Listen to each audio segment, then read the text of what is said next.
Sharing with you in this video how to control your mind and body to create your dreams and goals. And the first way to actually do this is to have an understanding that you cannot control every single thought, but you can control your attention. At the end of the day, you think probably who knows how many thoughts.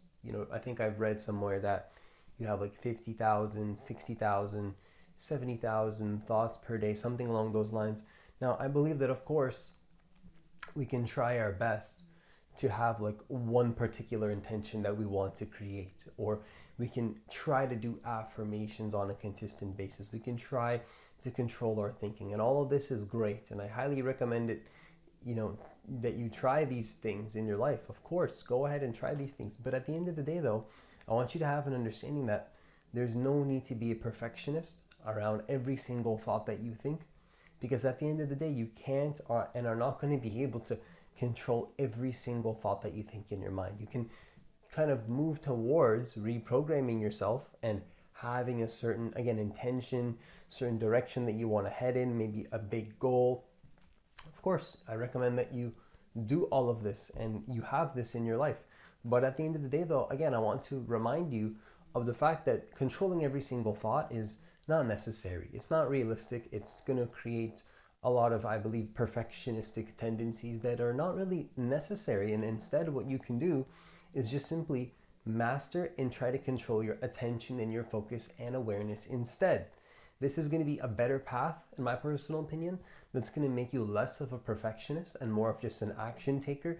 That's going to then make it easy for you to, ironically, make it very easy for you to control your mind, and then as a result, your body as well. You can actually control your life in many different ways that were not possible then, compared to when you're sort of just attached to every single thought and every single emotion, and like you have to control it, and it's like you're clinging on to it and everything needs to be controlled. When you can just control your attention and your presence and how present you are, how attentive you are to the moment, how connected you are, what you'll find is that awareness naturally sheds away any sort of perfectionistic tendencies, and then actually helps you to remove all the things that you're trying to remove anyway.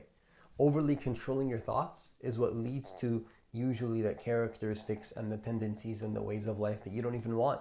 But when you just let it all go, they tend to go away anyway, and then all that's left is essentially what I believe to be your natural state of being, where again, these problems are long forgotten and are not even a problem in your life anymore. And then so the second way to control your mind and body to create your dreams and goals is to understand that the more attached you are to your ego, the less control you will have at the end of the day. It's just that simple. So if you're attached to the structure of who you believe you are, if you're attached to your thoughts and your emotions and your feelings, and then all these things coming up, now you are identified with the ego structure. And again, that can even create a new definition of the ego in of itself, where that's essentially what the ego is. It's the consciousness attaching to itself, believing that it is its identity at the most structural level, which it's not true. If you confirm in your present moment experience for a moment and you actually slow down, what you'll find is that, again, the more you attach to form, such as your ideas and your thoughts and who you believe yourself to be, whatever the case is, what you'll find is that you have less control over any areas of your life that you would like to control. It becomes sort of extremely ironic, but in hindsight, if you actually take a step back, it's not ironic at all how little control you have in your life when you are only living from the ego, and you're only living from attachment to the ego, and you're only living from attachment to who you believe yourself to be at a form level, like your actions and then your thoughts and your feelings and your emotions and your conditioning.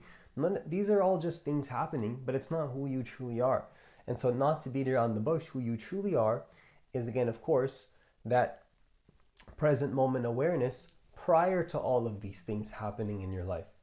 And then, of course, when you can come from this space, I believe that naturally it becomes much easier to create what you want.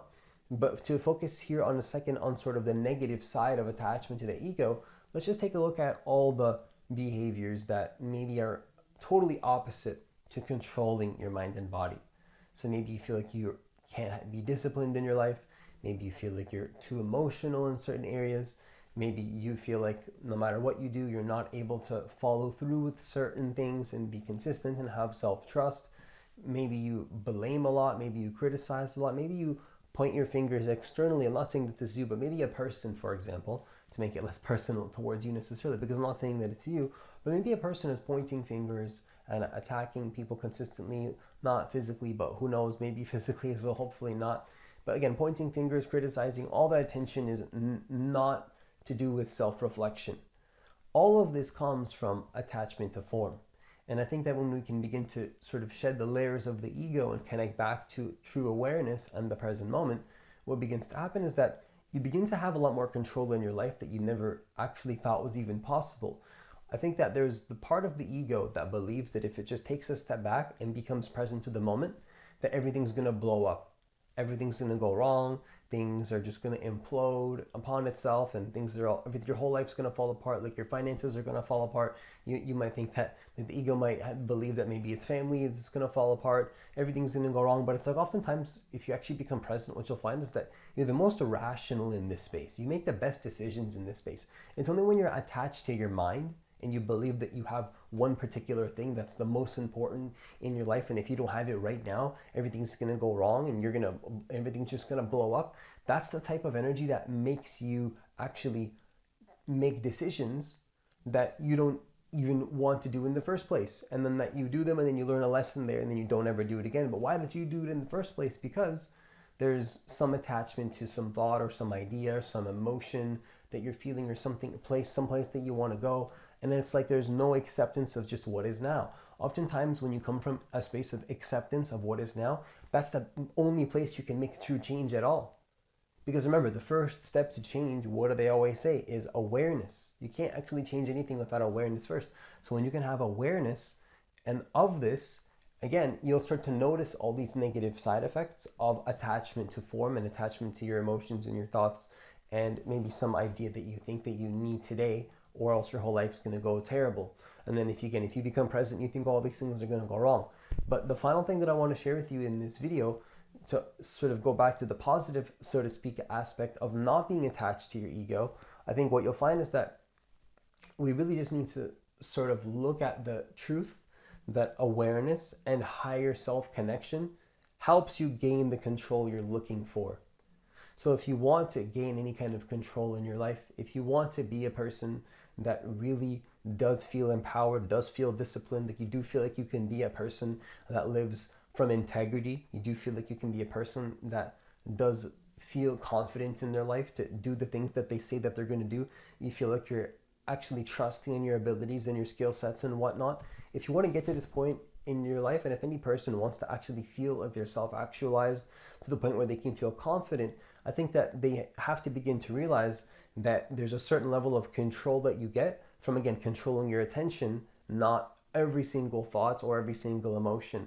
I think that this can bring you to a higher state of being where, again, you're less perfectionistic, and then that actually helps you to gain the control that you're looking for, have that calm, rational thinking that you need in order to make good decisions. Because again, oftentimes we make terrible decisions when we're attached to some idea, or attached to our ego, or we're attached to we're identified with some idea or form or some emotion. That's when you make the worst decisions in your life that you then regret later on.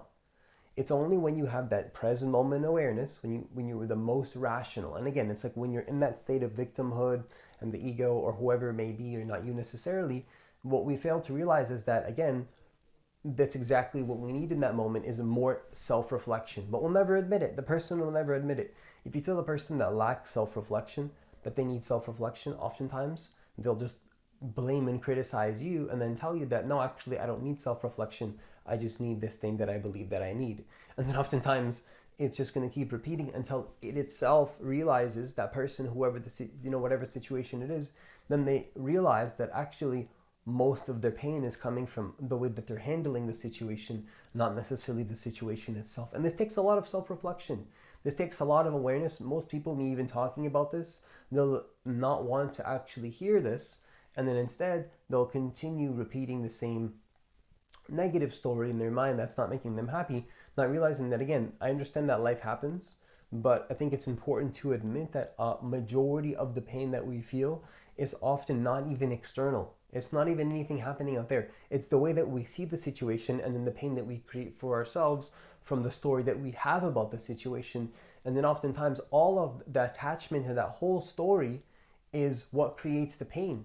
But then again, when you come back, going full circle to awareness and higher self-connection, this is going to help you to be more disciplined again. It's going to help you to be more integral. It's going to help you to show up with more power. Every single thing that you do is going to be sort of infused with an essence that could not have been there if you were coming from the unconscious conditioning of just doing the same thing over and over. True wisdom is being so present that you're not necessarily leaning into pain anymore always. You're actually doing things that do benefit you, that do make you feel better, that do actually increase your state of being, because sometimes uncomfortability is good, but too much uncomfortability and stepping into your danger zone and not listening to your highest self and your highest intuition and what you believe that you have to do in order to get to the point that you actually want to get to in your life, that's when you're giving your power away to the external world instead of, again, connecting to yourself. So you're giving your energy at the expense of your own self. And I think that this is a pattern that we need to stop in order to actually connect to who we truly want to be in our life, and then give that value to the world that we want to give by, again, leading with being able to give true value from valuing in your own life, being connected to your higher self and your awareness. And you could even say God or the universe, or you could even say the source, whatever word works for you.